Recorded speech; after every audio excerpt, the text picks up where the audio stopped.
Bien, hoy nos ha acompañado Miguel Ancho Bastos. De verdad nos hace muchísima ilusión poder tener a un gran profesor español de política, de ciencias políticas, también además gran experto en economía. Muchísimas gracias por estar Gracias con a usted, nosotros. experto, poca cosa soy experto.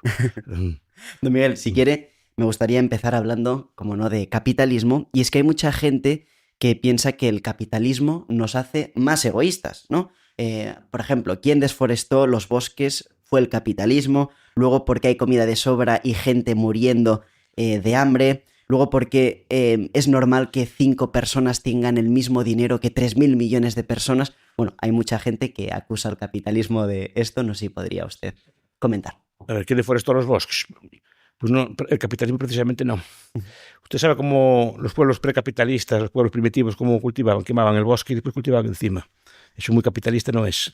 Porque precisamente el capitalista corta un árbol y planta otro, porque si no el terreno pierde valor. O sea, no hay ningún incentivo de forestar, no hay incentivo a que tu tierra pierda valor, si la tierra es propiedad privada. El problema es que las tierras de antes, digamos, no tenían asignados derechos de propiedad. Buena parte de la deforestación de Castilla viene de las políticas de talar árboles de los reyes que cortaban y no plantaban. Entonces no acabo de entender todo esto. ¿Nos hace más egoístas? No. Benjamin Friedman, en su libro no está traducido, las consecuencias morales del desarrollo económico, dice que no, que el capitalismo que nos hace que las doctrinas las costumbres sean más suaves. También lo decían los clásicos, los ilustrados, sobre todo los escoceses, cuando hablan del dulce comercio. En el sentido de que el comercio hace que en vez de yo quitarnos la cosa por la violencia, etcétera, pues intercambiamos unas cosas por las otras y no solo intercambiamos, aparte de ganar, es que ganamos una amistad, ganamos una lealtad, porque tenemos interés en que el otro siga comprando en nuestra tienda, entonces lo tratamos bien con amabilidad, él vuelve y al final eso dulcifica las costumbres, que es por interés, seguro. Pero también Gengis Khan, cuando atacaba un pueblo, Atila atacaba otro pueblo, Tamerlán quemaba ciudades, porque lo hacía. Eso también era por capitalismo, o era ansia de codicia, de saqueo, de rapiña. Solo que en vez de hoy en día se compraría, se vendería, se negociaría, y antes simplemente aquellos pueblos saqueados tenían algo que el saqueador le gustaba y pues se lo quitaba y punto. ¿Y qué es más codicioso? ¿Qué es más egoísta? Eso es lo que me gustaría a mí aprender. Primero, eso de que tiene 5 o 6 mil más millones, hay que mirar cómo es la comparación. Si es un flujo, si es el valor de todas tus propiedades, ¿no? Una cosa así, o es que tienes más dinero en sí. Sí que pero pongamos que lo hay. Pongamos que hay desigualdades de renta, pongamos que las hay, ¿vale? Y no. La pregunta es, siendo un poco de rol, es decir, esas diferencias de renta, primero, son injustas. Por ejemplo, yo uso mucho de estos ricos que hay ahí, yo uso mucho de sus productos. Algunos de ellos, como el Word o estos mecanismos, a mí me salvó la vida. Me salvó la vida en el sentido de que ustedes no saben lo que era escribir a máquina. No, cuando te equivocabas, había que volver a hacer la hoja entera. Escribir otra vez, ¿no? O querías añadir un párrafo, tenías que rehacer a lo mejor el cuerpo del texto. Era una cosa bastante complicada. Ese señor dijo, ¿cómo que puedo grabar el texto? ¿Cómo que puedo modificar el texto? Esto es una maravilla. ¿Y cuánto dice que cuesta? Una calderilla para el trabajo que me daba. Entonces ese señor lo dice. Todas estas redes de comunicación. Ahora que puedo mandar WhatsApp. Bendito sea el señor, el WhatsApp no me lo cobra. ¿Cuánto tiempo me ahorra el WhatsApp? O sea, me hace perder el tiempo a lo mejor que mandan cosas. Pero a veces cuando dicen, no, estoy yendo a lo mejor de Vigo a Santiago, así, Bastos, no vengas que hoy no se suspendió la reunión del departamento o cosas así, ¿no? ¿Cuánto tiempo me hace ahorrar o viajar, ¿no? Yo antes necesitaba, por ejemplo, unos apuntes, una cosa por el estilo, pues a lo mejor tenía que ir cuando era estudiante, tenía que ir andar todo Santiago, ir a buscar a un compañero que me lo dejara copiar o una cosa así por el estilo, ¿no? Bueno, cojo una foto, me la manda. Claro que me hace ahorrar tiempo. ¿Cómo que no me hace ahorrar tiempo? Me hace ahorrar un montón de cosas. Solo los que no vivieron en esto se acuerdan de lo que era, ¿no? Ahora bien, este señor mejoraron mi vida y por unas monedas que me cuesta a mí. Algunas incluso gratis. Que ya sé que me cobran datos, esta cosa así por el estilo. Vale, pero primero, nadie me obligó a comprar su producto. Segundo, el producto es relativamente asequible. Y lo que pasa es que mucha gente compra ese producto y gana dinero. ¿Dónde está el problema de que sea desigual? La desigualdad sería injusta si me la quitara por la fuerza. Ven aquí, basta, toma, me agarra la cartera y me quita todo lo que tengo. No, él me vende un producto, yo lo puedo comprar o no, solo que muchas personas decimos comprar ese producto. Que después algunas prácticas así que tengan así, ¿vale? Pero en general muchos de estos avances tecnológicos se deben a ese tipo de cosas. Pero en general, si nos fijamos, los grandes ricos son personas que venden cosas baratas, no que venden cosas caras.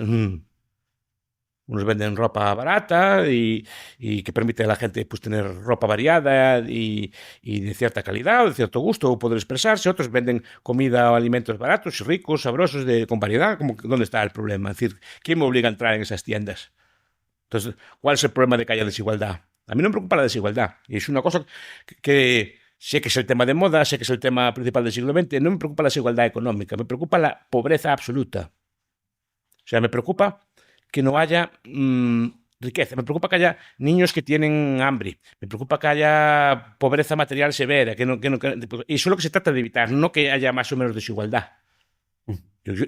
La pregunta es, ¿son estos señores funcionales o ayudan a que se reduzca esa pobreza severa? Yo creo que sí. Es que, don Miguel, esa es la cuestión, esa es la cuestión que quería poner todas o muchas críticas encima de la mesa. No, hay que hacerlas. Sí. Vale. Porque hay gente que defiende el capitalismo, lo que hace es que estés insatisfecho todo el tiempo y que siempre necesitas más. Y además de que la gente pobre, pues muchas veces sea más pobre, la gente rica, pues sea más rica. Eso es el sofisma de Montaigne. Y que creo que no se puede sostener. El sofisma de Montaigne decía que los ricos son cada vez más ricos y los pobres son cada vez más pobres. Es un sofisma, es un sofisma, es una falacia y desde el siglo XVI. O sea, no es una cosa que se inventara ahora. Y se lleva diciéndose 5 siglos y no es cierto. Los ricos son cada vez más ricos, pero los pobres son cada vez más ricos también. Y si no, tomemos, si quiere, el 1%, el 10% más pobre de España hoy, el 10% más pobre de España hace 50 años, y miremos si mejoró o no.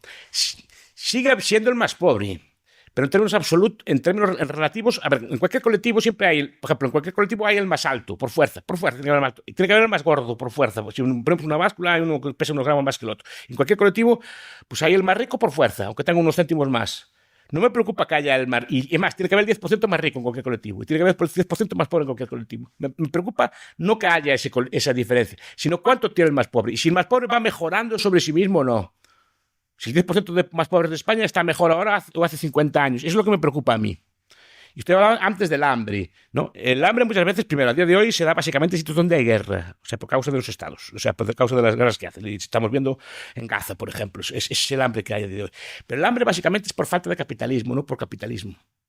Muchas veces dicen, no, es que aquí no sobra tanto comida. Y es así, y es un cierto. Tuve una educación cristiana, entonces nos decía, aquí tanta comida y los niños de China, como decía cuando yo era pequeño. China era muy pobre, no sé si se acuerdan ustedes, había hambruna. Los niños, y se pedían las huchas con una figura de un niño chino, y se echaba allí el domo, etc. cosas así. Mire cómo cambió el tiempo. Y en 50 años, y cambió básicamente por aceptar 4 o 5 reglas económicas. ¿Vale? Pero bueno, y entonces no tiene el chino hambre o no tiene el niño de Etiopía o no tiene... Vale, muy bien, vale. Primero, el problema no es que haya comida aquí y se lleva allá, el problema es transportar la comida de aquí a allá. Porque ¿de qué vale que le dé mi bocadillo al niño africano? El problema es que hay que llevarle físicamente el bocadillo al niño africano y eso requiere de una logística, de transporte, de buques, de ferrocarriles, y eso es lo que se carece en esos países. No es que no haya comida aquí. Claro que todos daríamos comida encantados a los países africanos, encantados. No creo que nadie sea tan malo que niegue el alimento a un niño. El problema es cómo llevarle la comida al niño. Porque hay muchos sitios que no tienen infraestructura. Simplemente no tienen ni un ferrocarril ni una carretera. Por ejemplo, viven pueblos nómadas o pueblos que viven en medio de las montañas, que son normalmente donde está más aislado. ¿Cómo le lleva la comida a usted? En casos de hambruna muy tal se la llevan en helicóptero, pero es que ni siquiera los más ricos de aquí podríamos comer comida en helicóptero. Tiene que ser algo muy puntual. Pero el problema es que faltan ferrocarriles, falta una logística de frío, falta una logística de almacenamiento, faltan sistemas de transportes, etc. Y eso poco a poco se va consiguiendo. De hecho, el hambre va reduciéndose espectacularmente a nivel mundial. En los últimos 25 años se redujo espectacularmente el hambre severa a nivel mundial. Ahora, de hecho, ya no se habla de hambre, se habla de desnutrición. O de malnutrición, mejor dicho. Que es comer comida, digamos, que de baja calidad. No es comer, digamos, comida equilibrada. Pero ya cambió el fenómeno. Antes era hambre física severa. Pero el problema, repito, es cómo se lleva comida de aquí a allí. No es que no nos sobra. Aquí, claro que nos sobra. Que somos tan productivos que producimos mucho. Y encantado la daríamos. El problema es cómo la llevamos. Cómo la transportamos. Cómo la conservamos. ¿no? Y eso es uno de los problemas muy serios. Entonces, esos países, claro, usted dice, no, en Etiopía, tal. Vamos, Etiopía, llega usted allí, parece que está lleno de acerías. Llega usted allí, está sucursales del Deutsche Bank, o sucursales del Banco Sumitomo, o del Morgan Stanley. Dice que está, qué maravilla de sitios, llenos de fábricas de aluminio, de fábricas de cemento, llenos de Starbucks y de tiendas de todo tipo de consumo de lujo. No encuentra nada. Encuentra una especie de chozas allí, más o menos mal. Pues, no se me explico. Entonces, poco capitalismo hay allí. ¿Cómo que decir que el capitalismo? Aquí lo que falta es capitalismo, no hay capitalismo. Entonces, ¿cómo le puede echar la culpa al capitalismo de donde no lo hay? A países como fue Zimbabue, que literalmente lo expulsaron. Por encima le echan la culpa a él también. ¿No? Porque en Zimbabue expulsaron, digamos, a los sectores más productivos y hicieron unas políticas pues, muy socialistas, muy intervencionistas. Bueno, pues claro, ¿qué le va a hacer? Le echa la culpa al capitalismo también, de los males también de las economías que hacen en esos países, de los errores económicos de esos países. No. Te digo, porque le echa la culpa. El capitalismo tendrá la culpa de lo que tenga que tener, pero no de eso, precisamente.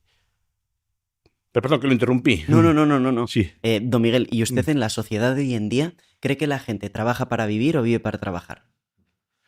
Las dos cosas. Primero, porque yo soy gran defensor del trabajo en sí. Es decir, el trabajo está sujeto a un proceso de degradación cultural terrible. El trabajo pasó de ser una virtud. Y hasta libros de William Bennett, ¿no? Sobre el trabajo, o del ahorro, estas cosas así, o los libros de Horizon Marden o de ¿cómo le llaman? De los grandes defensores del trabajo, ¿no? Uh-huh. Que el trabajo era una virtud. Y eso, por ejemplo, usted lo ve en los mercantilistas y lo ve en el pensamiento español del siglo de oro. El trabajo era bueno en sí. Y que es bueno, porque además pues, ejercita virtudes, ejercita el autocontrol, nos hace pagar nuestra deuda con la sociedad, es decir, que le devolvemos a los demás también las cosas que nos aportan, aprovechamos para los demás y nos estamos formando y estamos haciendo algo útil. Ahora, el trabajo, en cambio, es como una maldición.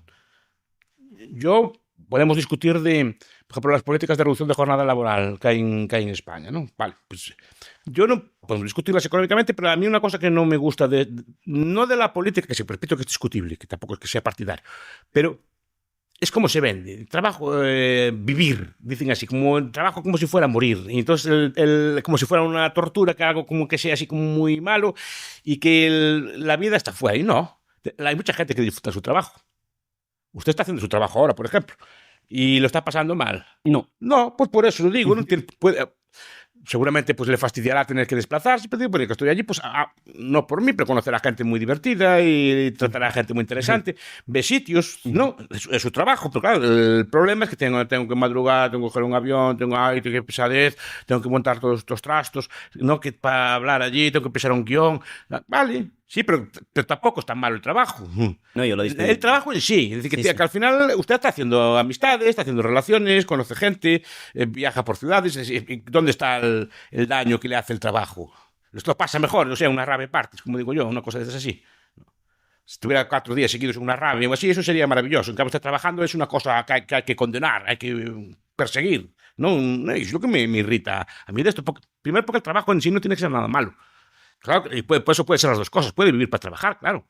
Porque puede levantarse contento porque su trabajo es feliz y está allí haciendo sus cosas, etc. Porque repito que el propio trabajo está desvalorizado y más en nuestra cultura.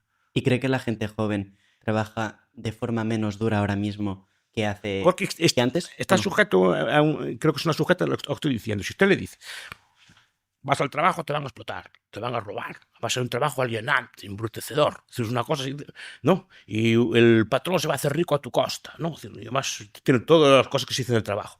Entonces va a ir contento así, no voy a que me roben, voy a que me exploten, alienado, ¿no? A que me quiten la vida y tal, no. Si el trabajo dices, bueno, pues vamos, hay que hacerlo, es una cosa que hay que hacer, pero bueno, pero también puedes disfrutar de ella. No entiendo yo que es una parte de la vida como otra cualquiera y no siempre es la peor parte de la vida. Como cada persona habla desde su experiencia, ¿no?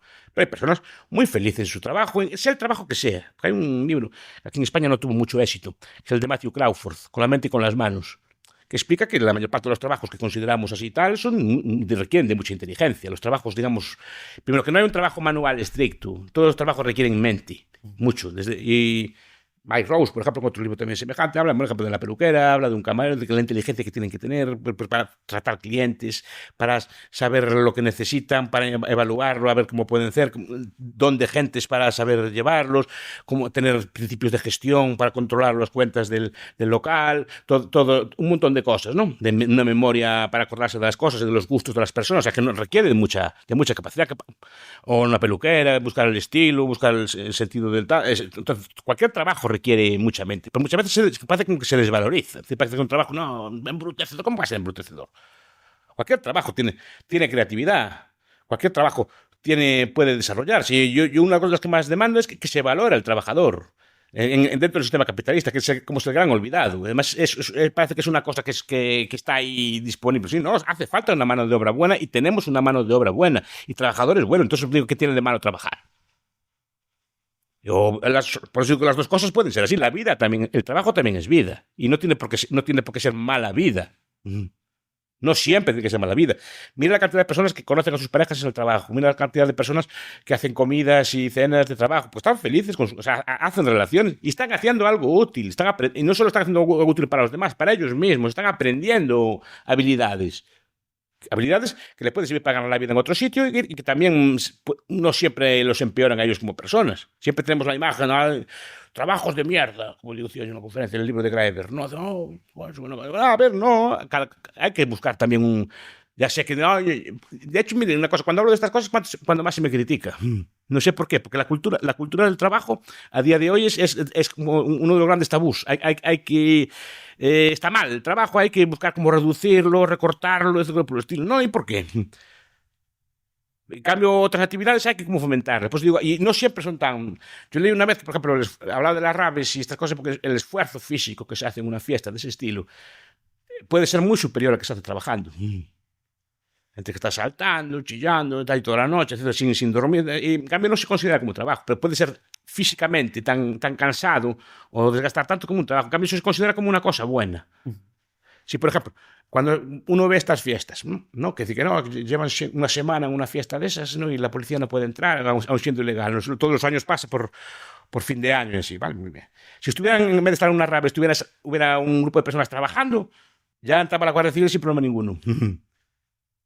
¿Y por qué? Trabajando voluntariamente, me explico, ¿no? Ya mandarían inspectores, ya mandarían cualquier cosa.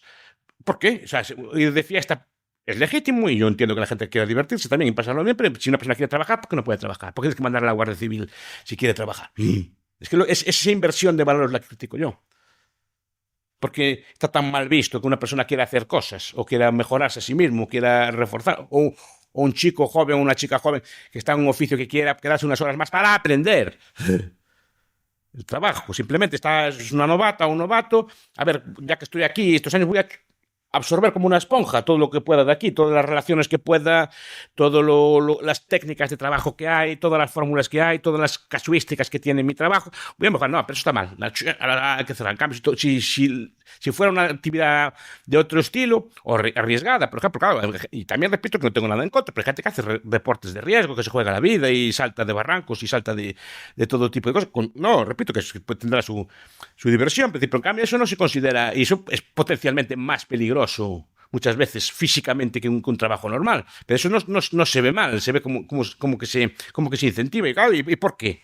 Unas actividades están como bien vistas y son vida y otras como que son productivas, que haces cosas que son como negativas. Es que no acabo de entenderlo. Yo entonces, ¿qué tiene mal vivir para trabajar? Y trabajar para vivir también, claro. Usted habla de capitalismo, ahorro y trabajo duro. El trabajo duro no es picar con una piedra y con un pico. Es hacer su trabajo bien. Por ejemplo, usted que venga aquí y venga con el guión hecho. Y eso lo valoro, y usted lo hace. Es decir, que llega con su guión hecho, no pregunta al tuntún, intenta estudiar un poco al entrevistado, saber de dónde, qué es, a qué se dedica o qué ideas tiene, y entrevistar. Eso es trabajo duro. Es hacer bien su trabajo, ¿no? Y tener el tono de voz adecuado y sobre todo intentar mejorar. Aquí que fallé, que le podía haber preguntado, etc. Eso es trabajo duro. No es solo en el trabajo duro la gente piensa sin picar como un pico, que también a veces hay que picar como un pico, pero normalmente muchas veces ese tipo de trabajos tan duros ya se van reduciendo.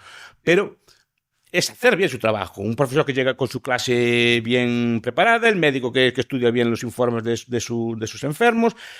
cualquier trabajo, ¿vale? El camarero que tenga su local impecable, que sirve bien al cliente, que intenta hacer bien el café o hacer bien el cóctel o lo que sea así, todos los trabajos son duros y pueden hacerse bien y pueden hacerse correctamente. Eso es lo que valoro yo, ese espíritu de esfuerzo, de mejorar, etcétera, ¿no? Que es un espíritu a lo mejor que lo tengo desde la escuela o que me lo enseñaron en mi familia, o que sé, pero claro, es una cosa que veo que se pierde, ¿no? Todo es una basura y tal, ¿qué vamos a hacerlo? ¿Para qué voy a laburar para el rico? Como escuché un señor argentino una vez, ¿no? Porque voy a laburar para el rico, ¿no? Es lo que esa desvalorización del trabajo. Sí, aparte en el trabajo, aparte de ganar dinero, ¿cuál es el problema? Mejora su vida, gana algo de dinero, para sí, y si tiene pues personas que dependan de usted también, mejor. ¿Dónde está el problema? Es que hay unas actividades que son como incluso, que pueden ser destructivas, ¿eh? Actividades de ocio, así que algunas de ellas no todas son igual de buenas, en el sentido que algunas pueden ser destructivas, un exceso de alcohol, un exceso de droga, cosas por el estilo, no tiene por qué ser necesariamente bueno, ¿eh? A lo mejor esas personas estaban mejor trabajando. Es una opinión mía, claro, hoy en día se considera reaccionaria y se considera absurda, pero yo no sé, fui educado en otros valores, no sé en dónde está el fallo, pero bueno, son los tiempos que hay. Profesor, ahora justamente que hablaba de valores, corríjame si me equivoco, por favor, y no sé si hay algunas ideas liberales o ideas liberales que al final te pueden decir, bueno, haz lo que quieras, ¿no? Entonces, ese haz lo que quieras debe estar sujeto, imagino, a algunas pautas, alguna moral, alguna religión, alguna trascendencia. El capitalismo sin moral. No sé si podría hablarnos un poco de esa parte. El capitalismo sin moral. El debate del origen del capitalismo es un debate sobre religión. Es el debate de Max Weber. Le llama el profesor Gil Villegas la guerra académica de los 100 años. Porque es un debate que sigue a día de hoy en el sentido de que se discute qué papel tiene la religión en el origen del capitalismo. El liberalismo y el capitalismo no es exactamente lo mismo tampoco, ¿eh? Pero lo que voy a decir es que yo no me puedo meter en su vida, tiene derecho. Y cuidado, que es un debate también cristiano. Es decir, los teólogos debatieron mucho tiempo si el pecado sobre todo lo que no implica daño que hacen los demás, debe estar prohibido o no. Y el pecado no debe estar prohibido. Porque si el pecado está prohibido, usted no es libre mentalmente. No puede decir que usted actúe bien o mal. No puede decir que está actuando bien ni actúe mal simplemente porque está actuando coaccionado. Para poder pecar, tiene que ser libre primero. Es decir, yo puedo decidir cometer una mala acción o no. Pero tiene que ser libre de eso. Entonces, normalmente no son partidarios de la prohibición de cosas, no de actos, sobre todo actos de crímenes sin víctima, ¿no? O de crímenes contra uno mismo, digamos, ¿no? No entran en ese tipo de cosas. Ahora bien, hay que decirle también lo que está bien, y ahí es donde entra la moral, porque el liberalismo es una ideología de proceso, dice, haga usted lo que quiera. Pero ¿quién nos dice lo que debemos hacer? Y ahí está donde entra la moral, los valores, los principios, etcétera. Las religiones, por ejemplo, las religiones ahí siempre fueron muy funcionales para el cristianismo, por ejemplo, aunque otras también, el confucianismo. Pero el capitalismo nace en sitios cristianos. ¿Y por qué nace en sitios cristianos y no nace en la China o en otros sitios? Porque aquí hay una serie de prerequisitos que lo favorecieron. O sea, sobre todo determinadas morales que son morales de autorrestricción. Quieto, contrólate, decir, tengo plata, voy a gastarla, quieto, voy a beber, no, guarda el dinero, lleva una vida ordenada, lleva una vida tranquila, no despilfarra, ese tipo de formas de vida, lleva una vida austera, sobre todo de autocontrol, porque las religiones per se no generan el capitalismo, las religiones como la nuestra generan autocontrol.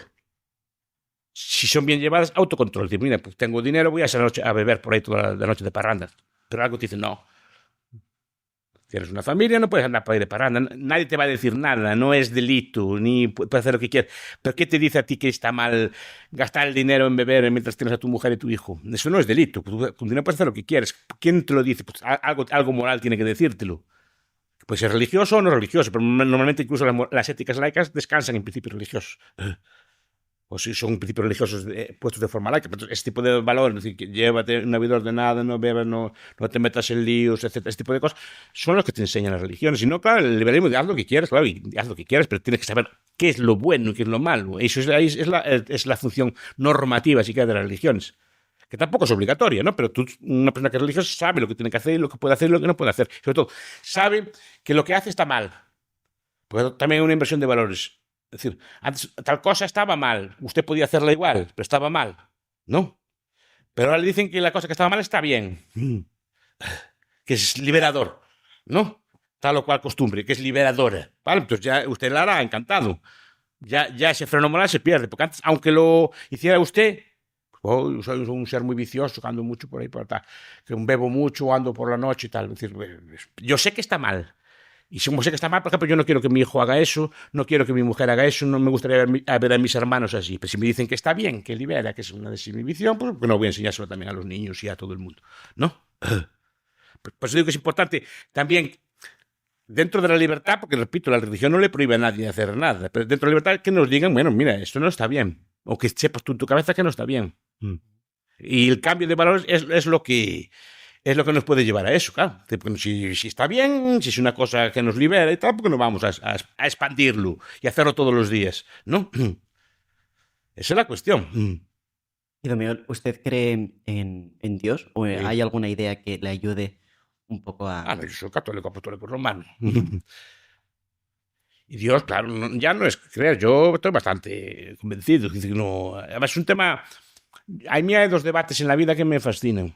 Uno es el cálculo económico del socialismo. O sea, no si el socialismo es bueno o malo, sino si puede ser o no. Bueno, luego vamos a ello, sí. Ese es un debate. Y otro es sobre la existencia de Dios. Digamos, tuve una etapa atea, etc. Pero yo es un debate que me gusta mucho. Me gusta leer argumentos de ateos, me gusta leer a todos los ateos. Leí a todos los jinetes del Apocalipsis, a Harris, a Dawkins, a Daniel Dennett, a todos los que habían esa corriente. Y también leo teístas y me gusta verlo. No soy ningún experto, pero en lo poco que sé yo, en mi ignorancia, me tiendo más al teísmo. Y después, culturalmente, y por donde soy yo, pues el católico romano, claro, pues mi religión, porque voy a renunciar a ella. ¿Y cómo pasó de esa etapa de ateísmo a catolicismo? Y luego también, si quiere... Catolicismo fui siempre, fui de pequeño. Bueno, abandoné, volví, Dios, pero, ¿no? cuidado, también sabía dónde volver. Claro. Yo a veces, por ejemplo, los jóvenes modernos, sobre todo, ya no son ateos en el sentido antiguo que reniegan de la religión, sino que ya no saben lo que es la religión, que es muy distinto. Que a veces dicen, que yo sabía dónde volver, pero es que no sé si la gente moderna sabe dónde volver. Porque no tiene nada donde volver, no vive en un mundo de ese estilo. No sé si es bueno o malo, yo no lo conozco, no sé, ahí ya no me meto si la gente vive bien o no en esos mundos, que no lo sé. Yo sí que sabía dónde volver y volví. A ver, hay un Hume decía, es una frase que me gusta mucho, unos pocos libros apartan de Dios, pero muchos te hacen volver a él. Y a mí me pasó algo así. A lo mejor por exceso de curiosidad, por exceso de estudio, pues volví precisamente porque no me convencían los argumentos ateístas. Cuidado con los respeto, cuidado, si no lo respetara no lo estudiaría. No, pero no me convence. O sea, y repito que sin ser un experto y tampoco aquí no soy referente de nada, pero sí que me convencen más los argumentos teístas. Si te está gustando la entrevista, este es el momento de suscribirte. Así nos ayudas a seguir creando contenido y entrevistas de valor para todos vosotros. Muchísimas gracias. ¿Y sobre el debate del socialismo? Socialismo es otro gran debate, que yo lo cogí de joven. Porque él, cuando tuvo un curso de doctorado una vez, un profesor que se llama don Ramón López Huevos, que aún vive, nos hablaba del socialismo en los tiempos que caía el comunismo. Entonces, nos habló por primera vez de la teoría económica del socialismo y nos habló por primera vez, que lo recuerdo yo, pero estaba en el doctorado, no estaba en la carrera, de la teoría económica del socialismo y la teoría económica del cálculo económico. Él era crítico con esa teoría, pero básicamente que el debate que plantea Mises de si el socialismo puede ser o no. Ya no entra en la moral, si es justo, deseable o no, si no puede ser o no. Y lo que dicen los teóricos del cálculo es que el socialismo no puede ser. Por lo menos, mejor dicho, no puede cumplir lo que promete. Una sociedad rica, nunca puede ser tan productivo como un sistema capitalista. Esa es la tesis del socialismo. Y lo explica por un argumento de cálculo económico. Si una sociedad socialista solo hay un productor, solo un comprador, una empresa estatal, que es todo el Estado que compra y uno que vende. Entonces no hay precios. Los precios los fija el Gosplan o el Softplan, los fija el planificador central. Pero ¿con qué criterios fija los precios? Porque el precio es un factor de coordinación. Sin precio, a ver, usted piense cualquier bien que tenga. El ejemplo de Leonardo del lápiz, ¿no? Pues vale, el lápiz, ¿quién lo hace? ¿Y cómo se coordina para que usted tenga un lápiz? Tiene que producir, productos de todo el mundo que lleguen aquí. Usted vaya a una tienda en Terrassa. Levántese por la mañana y vaya al mercado de Terrassa. ¿Quién encuentra allí de todo? De todo tipo de pescados, todo tipo de frutas. Encuentra todo tipo de tornillos, todo tipo de botones, todo tipo de neumáticos, todo tipo de reparto, hasta piezas raras de automóvil. Encuentra allí todo tipo de ropas de todos los colores, formas, etc. ¿Y quién las puso allí? que puso todos esos millones de bienes allí en la tienda para que el señor se levante por la mañana y vaya allí y compre lo que le apetece. Todo tipo de croissants, barras de pan, todo tipo de bollitos, todo tipo de carnes, todo tipo de... ¿Sí o no? ¿Quién le puso todas esas cosas allí? Esas pastas que comen allí, que aún no sé si las había, pastas así que una especie de dulces, que a mí me gustaba mucho cuando estaba allí, ¿no? Pues, y además que había una variedad que, por ejemplo, aquí no la hay de ese tipo de cosas, ¿no? ¿Qué? Y me llama mucho la atención, y como estos señores saben y tienen todas estas cosas allí, y es una cosa que llama. ¿Y con quién las mando a poner? Y sabían que iba a llegar yo allí de Galicia de visita y a comprar de esas cosas. No lo sabían, pero estaba toda la tienda llena, estaba todo tipo de productos. ¿Y cómo funciona todo eso? ¿Quién coordina todo eso? Pues son los precios. Son dos cosas, los precios, los beneficios y las pérdidas. Los precios sirven para coordinar y para que todo el mundo se ponga a trabajar para usted. Y cuando hablo de todo el mundo, casi literalmente todo el mundo. Desde el que produce el petróleo, el que lo refina, el que lo lleva al tractor, que cultiva trigo, y ese trigo después se transporta y se muele en molino y se mezcla con chocolate, con todo tipo de azúcares, con todo tipo de sabores, para que se haga esa pasta, después se le ponen un plástico y otro camión la lleva allí a la tienda y allí está esperando por usted. ¿Quién coordina todo eso? Nadie. Y ahí está el misterio. ¿Cómo se replica eso? Por un sistema de planificación central. Es decir, un señor o una señora muy listos, el Gosplan, el Soplan, y todas estas cosas que hay así, unos planificadores de la Unión Soviética, deciden qué precio tienen que poner cada cosa, cómo hay que hacerlo, y al final no hay nada. Por ejemplo, con los precios, ¿cuáles son los precios? ¿Cuál es el precio de una botella de cerveza? No, es que hay 1.000, 2.000, 5.000 precios de la misma botella de cerveza. Porque una cerveza cuesta tal precio en tal supermercado, tal precio en otro. Esa cerveza, por ejemplo, en una discoteca le cuesta 4 veces más. Si la toma en un bar barato, tiene un precio. Si va a un bar elegante, le cuesta el doble. Es decir, ¿cuál es el precio de esa cerveza? Si la toma en terraza, tiene un precio, pero si la toma en boiro, tiene otro precio. ¿Cuál es el precio de la cerveza?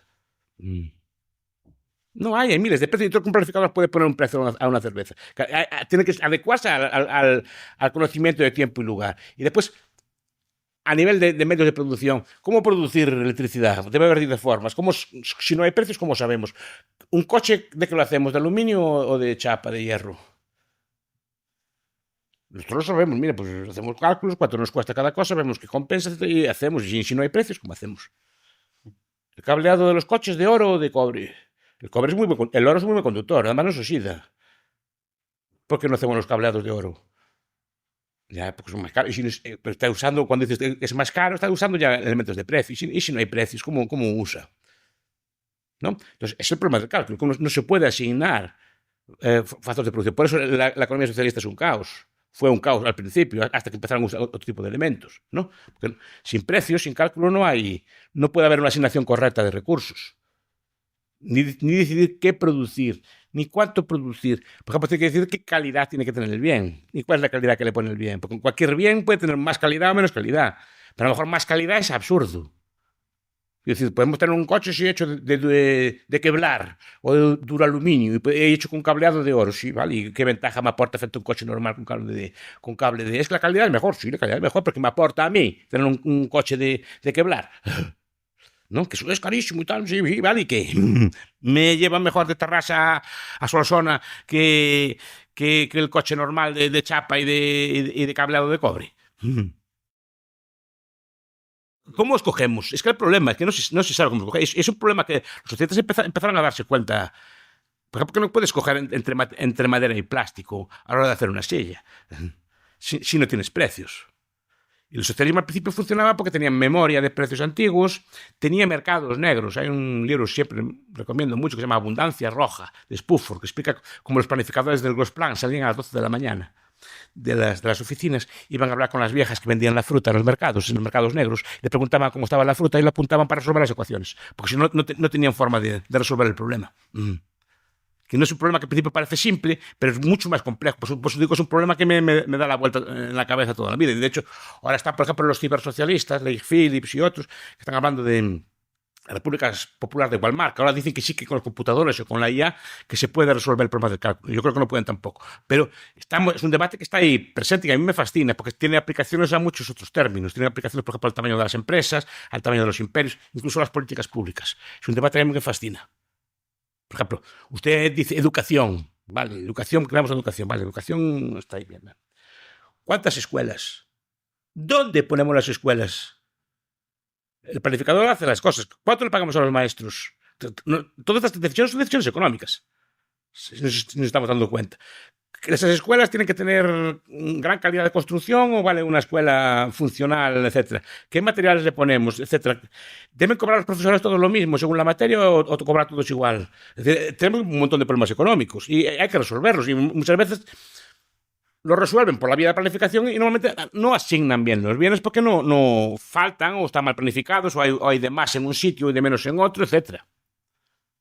Pues las políticas públicas también tienen problemas. Las carreteras, lo mismo, ¿cuántas carreteras? ¿De calidad? ¿De dónde tienen que ir en una carretera a la otra? ¿De qué las hacemos? Etcétera. ¿No? ¿Quién las hace? Ese tipo de cosas son soluciones de mercado y si no hay precios es muy difícil de asignar porque malgastas el recurso.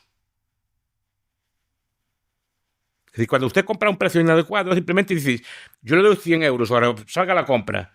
Usted sale a la compra en Santiago y seguramente con los 100 euros compro yo más que usted. ¿Por qué? Pues yo conozco mejor las tiendas de aquí. Simplemente por eso. No es ninguna capacidad cognitiva, ni inteligencia, ni nada por el estilo. Simplemente yo conozco este mercado mejor que aquí. Sé qué tiendas son mejores, dónde está el mejor producto, etcétera. Y usted no. Y usted, como está planificador, le faltan muchas cosas por saber. Entonces, al final, malgasta los recursos. Ese es el problema. Entonces, es un problema que me fascina. Sé que los que escuchan esto, algún defensor del socialismo, darán argumentos. Los conozco, que estudié bien también a los críticos. Pero digo que es un argumento es una idea que me da muchas vueltas en la cabeza. Por eso el socialismo no solo es una cuestión ética, que también lo es, o de otro tipo, sino también es una cuestión teórica. ¿Cómo se asignan los recursos al socialismo? ¿Cómo se planifican los bienes? ¿Dónde hay que producir las cosas? ¿Qué hay que producir? ¿Quién las tiene que producir? Trabajadores muy cualificados, trabajadores normales, ¿cómo hay que hacer las cosas? Son decisiones que cualquier empresario toma. Pero ¿cómo las asignan un socialista sin esa información de precios o esa información de beneficios y pérdidas? El beneficio y la pérdida nos dice, mire, ya la gente no usa cintas de cassette, está muy bien, que tiene algún uso marginal para algunas cosas, pero hay que dejar de producir cintas de cassette y empezar a producir pendrives o empezar a producir otro tipo de cosas en la nube, ¿no? Pero ¿cómo sé yo eso? Hay una cosa que se llama hoja de resultados. Las empresas que fabrican cintas de cassette ya no vendemos cintas, eso se traduce en números rojos. Por lo tanto, vamos a abandonar la producción de esos bienes, vamos a ponernos a producir otros. Pero si no hay ese mecanismo, estaríamos produciendo cintas de cassette que nadie consumiría. Que es lo que pasa en el socialismo. Bueno, son temas muy que da para un curso entero. Es un tema que me gusta mucho. Yo doy cursos de economía del socialismo a veces. Y profesor, ¿qué piensa usted del salario mínimo? Pero el salario mínimo, eso es una ley que se empezó a poner, no recuerdo mal, en Australia o Nueva Zelanda, a final del siglo XIX, para excluir a los inmigrantes. Es decir, les pones una barrera al inmigrante que cuando llega allí no pueda saltar. Es una ley sindical, digamos, para impedir la competencia del trabajador que viene de fuera frente al trabajador local. Porque si usted llega un trabajador de fuera, normalmente el trabajador de fuera no es que sea menos trabajador, pero normalmente es menos productivo porque uno conoce las normas de construcción o trabajo del país, muchas veces no conoce el idioma del país, hay muchas cosas que no se hacen. Entonces, al principio, los primeros días, pues no es tan productivo. Cuidado, no digo que no sea tan trabajador, digo productivo en el sentido que le faltan algunas habilidades que tiene que adquirir en el proceso del tiempo. Pero si usted le pone una barrera que tiene que cobrar lo mismo que un nativo, simplemente no lo va a contratar. No porque no trabaje, sino porque aún no es tan productivo como el de aquí. Claro, muchos trabajos, una persona si no conoce el idioma, si no conoce las reglas de trabajo, cómo se trabaja aquí, las costumbres de aquí, tiene un tiempo de adaptación. Y normalmente esa adaptación se hace incorporándose al trabajo. Se incorpora al trabajo, normalmente con un salario menor, pero aprende cómo se hace aquí, cómo se trabaja aquí, cómo son las costumbres de aquí, etcétera. E incluso aprende el idioma de aquí, porque eso lleva un tiempo. Pero se va incorporando. De esta forma le pone una barrera, no tiene que cobrar tanto como el de aquí. Y son medidas para excluir colectivos laborales unos de otros, para excluir competencias unos de otros. Imagine que ahora nos ponen el salario mínimo de Luxemburgo aquí. Los 1.800 euros. ¿A quién cree que beneficiaría? Las empresas de Luxemburgo, si quedarían sin competencia. Es un ejemplo extremo, pero básicamente los demás países del mundo no podrían competir con él, porque los trabajadores de aquí, que son muy buenos, no producen por valor de 2.800 euros. Porque no están tan capitalizados. Sé que son a lo mejor temas complejos, no se entiende, pero no están tan capitalizados como un trabajador en Luxemburgo. Entonces, normalmente al producir menos, no trabajar menos, el valor de su producción es menor, normalmente tiene que cobrar menos. Pero si usted le pone una barrera de entrada así, simplemente no pueden competir con las empresas de allí. Simplemente les puse la competencia. Entonces, el salario mínimo es una idea así como muy bien intencionada, pero repito, si no tuviera consecuencias, no sé por qué no lo ponen a 5.000 euros o a 6.000 euros. Y lo que pasa es que no afecta a todos por igual. El salario mínimo que dije antes es un salario selectivo, en el sentido de que va básicamente, históricamente fue contra los inmigrantes y contra los jóvenes. Por lo mismo, el joven cuando empieza a trabajar aún no es tan productivo como un trabajador experimentado. Un camarero los primeros días aún no sirve bien o le rompe los platos, o usted el primer día que trabajó en este tema no tenía la experiencia que tiene hoy. Cualquier trabajo, yo las primeras clases que dieron no valían para nada. Es decir, cualquier trabajador los primeros días que empieza a trabajar, que mientras no domina el oficio, pues no es tan productivo como el trabajador mayor. No es que trabaje menos, es que aún no domina el oficio de todo, ¿no? Entonces, si usted le pone una barrera que tiene que cobrar tanto, simplemente los jóvenes no pueden entrar a trabajar y los expulsa del mercado laboral. Por eso la tasa española de paro juvenil es muy superior a la de Europa, entre otras cosas. Porque no va contra el trabajo en general, va contra el trabajo, digamos, no especializado, el trabajo, digamos, más descualificado, es para evitar competencia de fuera.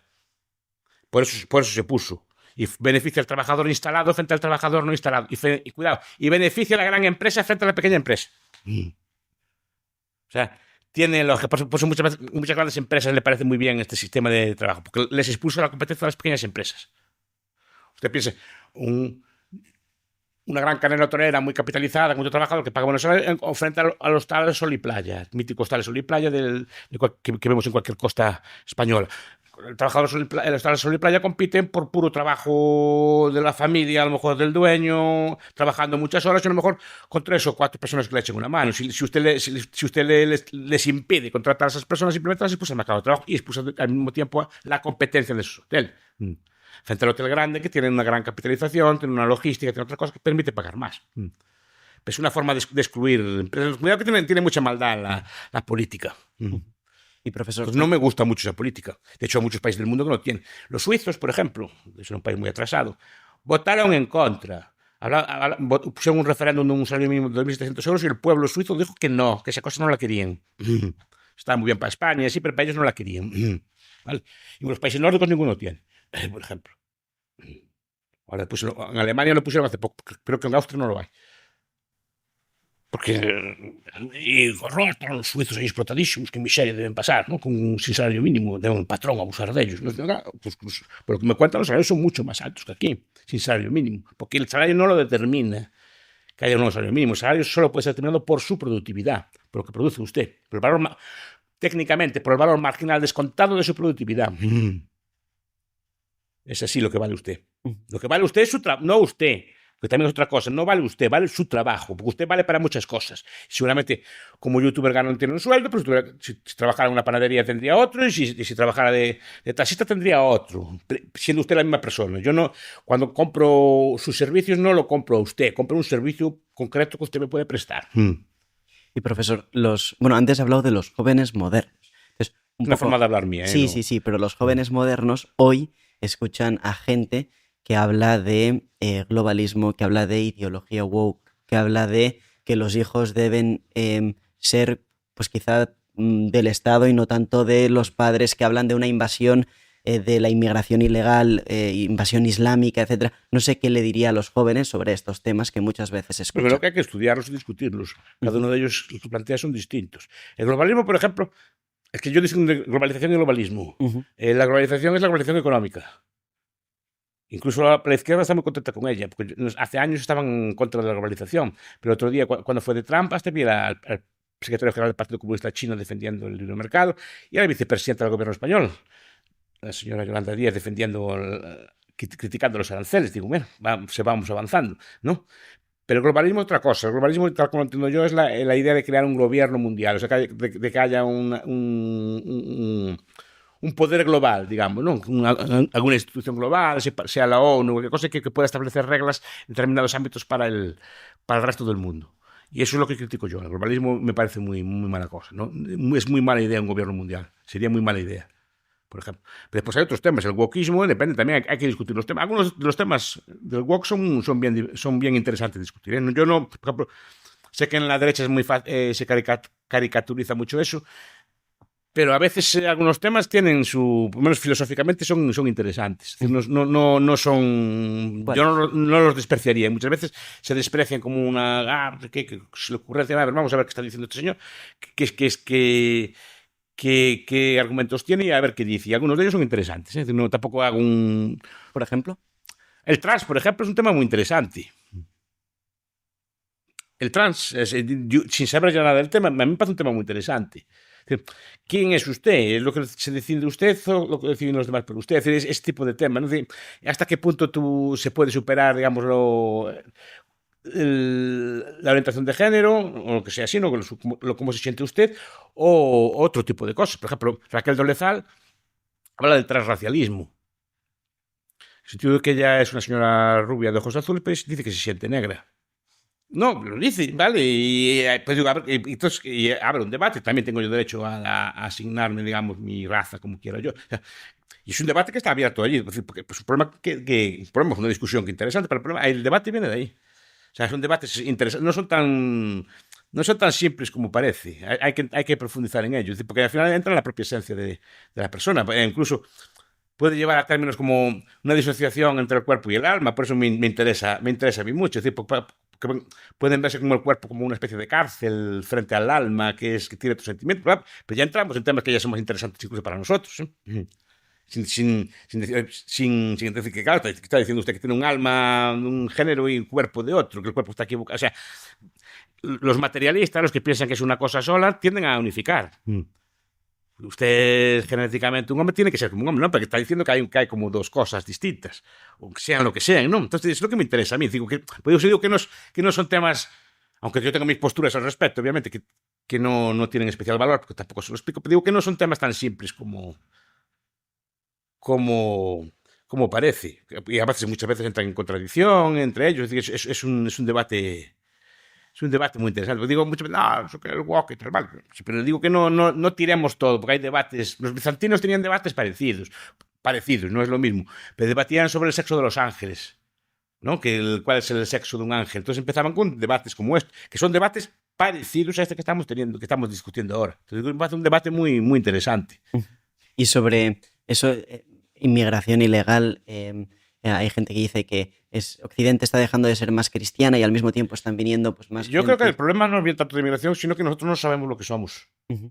Y eso, Emmanuel Toth, un libro reciente de este año, se llama La derrota de Occidente. Dice, no hay religión. Entonces llega el inmigrante y aquí, vale, yo soy tal. ¿Pero qué encuentra enfrente? ¿Quién dice, pues quiero ser occidental, vale? ¿Y qué es ser occidental? ¿Qué hace el occidental?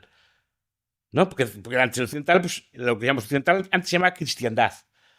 Ahora le cambiaron el nombre, pero era cristiandad, ¿no? Pues la cristiandad que antes pues tenías unos ritos, tenías unas formas de familia, de etcétera, etcétera, ¿vale? Y ahora ¿cuáles son? No, vale todo. Bueno, vale todo, también valgo yo. ¿No? Si no tenemos nada, pues, si no tenéis nada, yo también valgo, soy mi costumbre, mi cultura, y de ahí viene la cuestión. La cuestión es que cuando llega el inmigrante se encuentra con una población que no es nada. O sea, no es culpa tanto de los demás, sino es más nuestra. Vale, porque cuando, si ellos llegan y vengan aquí, por ejemplo, los viernes aquí no hay carne. Por ejemplo, hipotéticamente, ¿no? Como era antes. Los viernes no hay carne, pues de ahí viene la costumbre de comer pescado los viernes, etcétera, ¿no? Antes estudiaban los libros de economía este tipo de cosas. Los cristianos no comían carne los viernes, comían pescado. Vale. Pues aquí no se come carne los viernes, ¿no? Entonces ya el de fuera ya tomaba nota, pero en cambio nos encontramos que llegan personas con otras costumbres y no, aquí no se come carne de cerdo, porque no, aquí se come carne, para nosotros nos molesta. Entonces ya empezamos a ceder nosotros, porque a nosotros nos da igual también, no tenemos ninguna contracreencia que darle. Entonces nos parece muy bien, claro, al final vas abandonando tus costumbres, porque tú no tienes nada que presentarle enfrente. No digo si habrá que tenerlo o no, pero digo, claro, si yo no he hecho la culpa tanto a ellos, sino que ellos llegan aquí y ven que aquí no hay nada. No hay nada. Nada, digamos, que les plantea a ellos, digamos, los occidentales son así, no podemos ofenderlos con esto porque estas cosas les son muy propias de ellos. Nosotros que tenemos. Es una pregunta, es una pregunta retórica, ¿eh? No, yo no lo sé. A veces me pregunto, ¿cuál es la esencia de Occidente? ¿En qué consiste? ¿No? Antes era claro. Cristiandad. Y ahora, eso es lo que dice Toth, ¿eh? No, y lo dicen otros... ¿Quién era el que no me acuerdo aquí, no, lo leí hace poco. Bueno, quiere decir que sin religión, vale, estará muy bien, estaremos muy laicos, pero no tienes nada que plantear enfrente. Más que una especie de así de principios gaseosos. Europa y no sé qué, la democracia, pero vale, la democracia también está muy bien la democracia, pero la democracia será para votar entre cosas. ¿Y qué cosas se vota? ¿No? Te digo, ese es el problema que veo yo, que no hay ningún valor en Occidente bien construido que nos diga, vale, pues somos occidentales por esto, vale, porque somos. Si dicen, no, si vale todo, aquí cada uno hace lo que quiere, pues también hago lo que quiero, dirá el inmigrante, ¿no? Y profesor Chesterton creo decía que en algún momento deberemos desenvainar la espada para defender que la hierba es verde. Sí. Ese momento ha llegado ya, no sé qué le parece Chesterton. Sí. En unas cosas, sí. En debates como lo que estábamos planteando antes, sí. En algunos ámbitos, sí, pero digo que es un debate más complejo que parece, pero sí que hay cosas que no se pueden decir ya. O sea, datos determinados, que por ejemplo leía que usted no puede decir que determinada religión pues tiene un porcentaje mayor de crimen o lo que sea así, ¿no? No lo puede decir en muchos sitios, es casi delito. O sea, en Cataluña había una multa por decir no sé qué cosas de relación, por ejemplo, a unas religiones y el feminismo, unas religiones y el trato de las mujeres, cosas creo que no se pueden decir, aun siendo los datos evidentes, ¿no? Es que ese momento ya está. Chesterton era muy bueno, era muy listo, muy listo. Además, a Rothbard le gustaba mucho porque razonaba siempre con paradojas, no razonaba nunca de forma lineal, sino a través de formas paradójicas y muy interesante. El padre Brown, cuando resuelve los crímenes, todos así, ¿no? Todo el regreso de Don Quijote, todos estos libros. A mí me encanta todo lo que dice Chesterton. No estoy de acuerdo en algunas de sus posturas, pero sí, además era un Little Englander, quería una Inglaterra pequeña, sin imperio y sin Gales y Escocia. Es decir, era un Englanders, sí, querían la Inglaterra pequeña. Entonces son gente muy interesante y muy listo. La forma de razonar de él es contraintuitiva, no es intuitiva. Y profesor, sobre el Estado, hay gente que defiende que los hijos no son tanto de los padres, sino del Estado. Vale, Entonces, ¿pero el Estado quién es el Estado? Claro, ahora le quería preguntar, ¿qué es el Estado? Vale, ¿Qué pues tamaño pregunto, debería tener? Dice, los Estados son del señor Ábalos, lo que está diciéndome usted. Porque, ¿no? Porque el Estado, ¿quién es? Al final no es el Estado será en este momento, que repito, y no es una crítica política, pues el señor Pedro Sánchez, serán sus ministros, serán sus secretarios de Estado, serán sus gobernantes, ¿no? Entonces, ¿el hijo está mejor en las manos de Ábalos o en las suyas? Esa es la pregunta que hago. Porque digo, Ábalos no, es que Ábalos es un señor que fue mucho tiempo ministro del Estado español, entonces los hijos tienen que ser de él. Ábalos, y cuidado, que no lo critico como persona, que no, hasta casi puede ser una persona casi simpática, no es eso, pero ¿están mejor los hijos en manos de Pedro Sánchez o en manos suya, o en manos de Feijóo, o de Abascal, o de Yolanda Díaz? Si le preguntamos así, hay que cambiar el cuento. Porque al final sus hijos estudiarán lo que diga el gobernante en cada momento, lo que tienen que estudiar o cómo tienen que comportarse, cómo tienen que hacer. La pregunta es, ¿están mejor ahí o no? ¿Son unos hijos de su señor o no? Porque el Estado parece que es un ser benéfico, una especie de ángel que flota en el cielo. El Estado son personas, como usted o como yo, y muchas veces peores que usted. Entonces, ¿está mejor? ¿Los hijos son de esas personas? Es que no acabo de entender que si el Estado es desde el Estado, ¿vale? ¿Y quién es ese Estado? ¿Quién decide lo que van a estudiar esos niños? ¿Qué van a comer esos niños? ¿Cómo se van a comportar esos niños del Estado? El Estado no, porque el Estado no existe ontológicamente. Al final lo decidirá una persona. Y repito, esa persona es mejor que usted, sabe más que usted. ¿Y por qué? No, esa es la pregunta que hago, porque el Estado es un Estado moderno, es un ente, digamos, hipostático. Se puede usar un concepto así religioso, que a lo mejor es un concepto que se usa mucho. Es una especie de ente abstracto, así como que está flotando encima de nosotros, pero que no tiene entidad real, pero que se concreta en personas concretas que en cada momento ocupan los puestos de poder en él, ¿no? Pero el Estado real, a día de hoy, en España, son estas personas. ¿Quién es entonces, si no? Y esas personas, repito, son las que tienen que apropiarse de nuestros hijos. No sé, pues, hay que discutir. ¿Y cuál debería ser el tamaño del Estado y cuáles son los principales oponentes al Estado? O sea, ¿qué es lo que frena al Estado? El tamaño, yo como sabe usted, soy anarcocapitalista. En un mundo ideal me gustaría que no lo hubiera, ¿no? Venimos del anarquismo. Ahora, yo un Estado razonable, o sea, digo como ideal. Yo sé que el Estado pequeño, razonable, etcétera, al final lo que le pasa es que si es que acaba creciendo o acaba eliminando los frenos y acaba convirtiéndose en lo que estamos ahora, porque el Estado americano empezó también como un Estado pequeñito, muy ultra mínimo, y acabó creciendo. Muchos estados, todos los estados que tenemos en Europa eran pequeñitos hasta que empezaron a crecer, ¿no? ¿Y cuáles son los oponentes al Estado, dice usted? Sí. Pues el ponente principal primero son las ideas. Primero es explicar esto. Mira, el Estado no tiene existencia. Cuando dicen los hijos del Estado están en manos de este señor o esta señora. ¿Está contento? Bueno, pues si está contento, bien.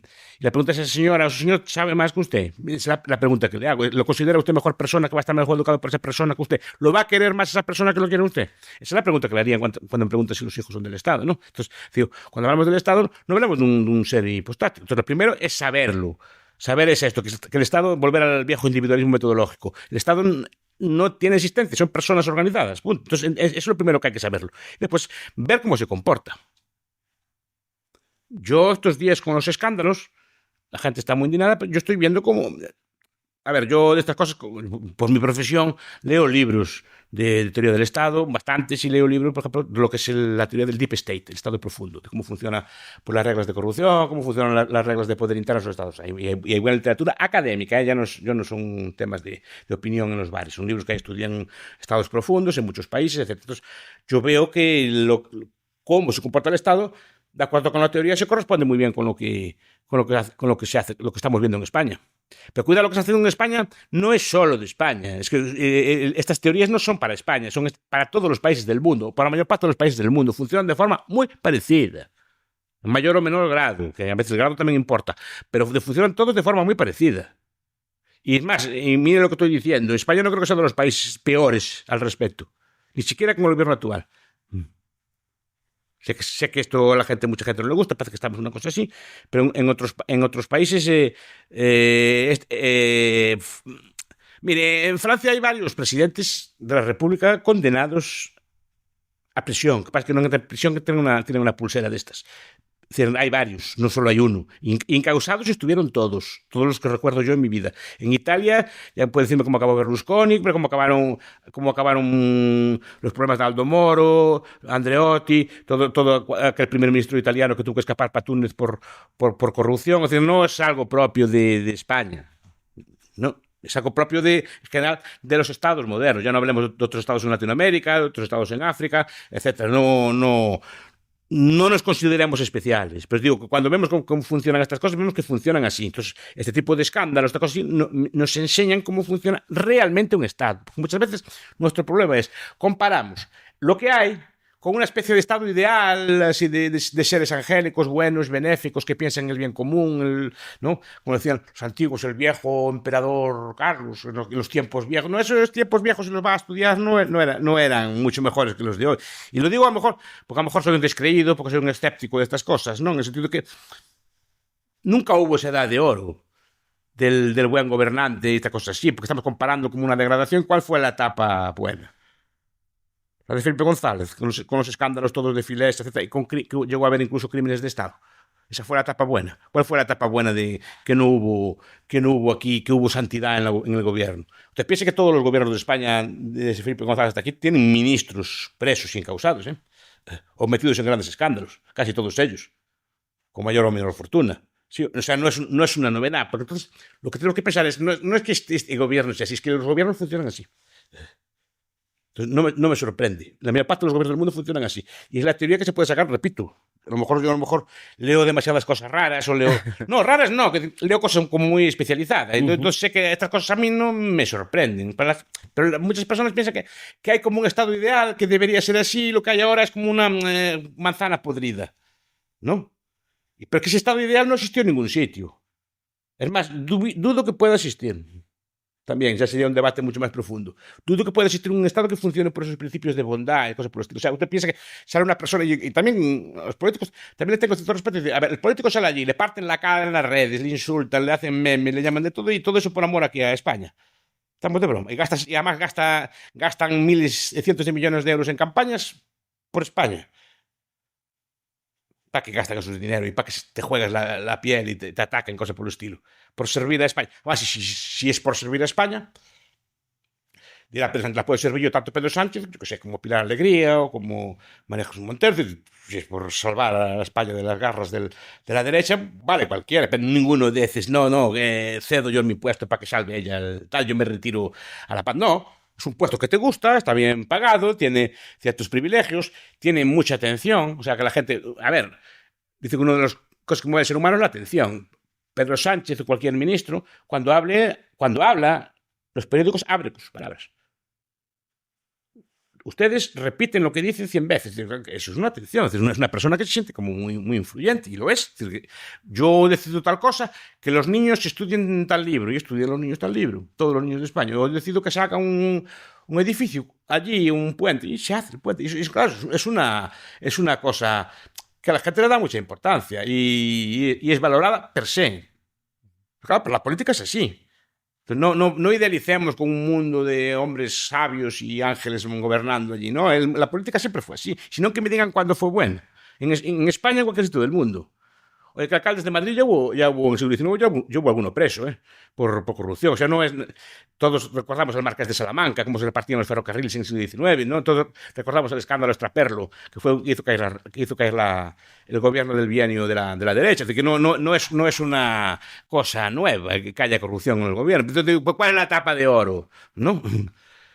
Fue la cual degradamos, ¿no? Porque todo el mundo piensa que va en un sitio, un tiempo mítico, que todo era así muy justo, o que hay en un sitio un gobierno muy justo de gente muy buena y así, que lo que hay ahora es como como una corrupción. A ver, la política funciona así. Y es que estos autores te explican por qué tiene que ser así. Ya se entrará en otros temas. Y don Miguel, ¿usted piensa que la familia es uno de los últimos o de los únicos reductos ante un Estado pues, que tiene un poder cada vez más ilimitado a veces? ¿Cómo se llama?